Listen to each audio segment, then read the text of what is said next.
माँ को माँ की तरह चाहा, पर उन्होंने मुझे बेटी की तरह नहीं। फिर भी मैं अपनी इंसानियत नहीं खो सकती थी।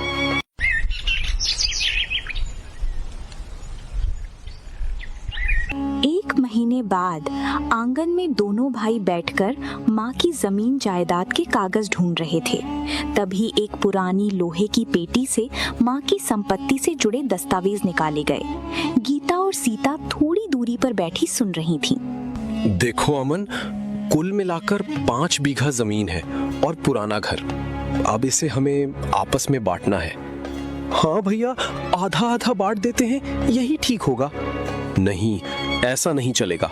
मेरा परिवार बड़ा है, मेरा बेटा है, आगे उसका भविष्य भी देखना है। तो क्या भैया, मैं तुम्हारा छोटा भाई हूँ, मेरा भी परिवार है और मैं भी इस जमीन का बराबर का हिस्सेदार हूँ। सुन, माँ मरने से कुछ दिन पहले मुझसे बोली थी कि अमन की कोई संतान नहीं है, तेरे जिम्मे ही सब कुछ रहेगा, इसीलिए तुझे सिर्फ 20% हिस्सा मिलेगा।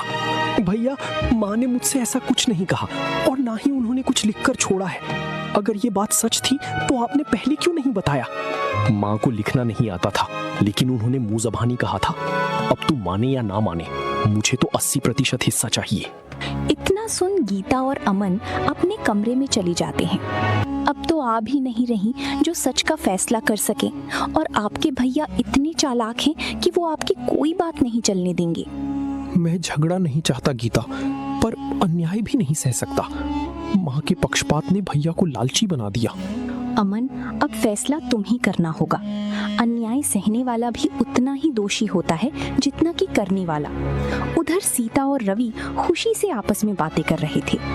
आपने सही किया जो जमीन का 80% अपने पास रखा। यदि हम उन्हें बराबर का हिस्सा देते तो हमें क्या बचता? हाँ, मैं बड़ा हूँ और जमीन का ज्यादा हिस्सा रखने का हक मुझे ही है।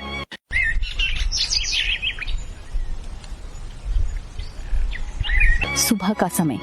अमन और गीता अपने 20% हिस्से की छोटी सी जमीन पर खड़े थे। दोनों के हाथों में पीठ की थैली थी। सामने की ओर रवि का बड़ा खेत फैला हुआ था।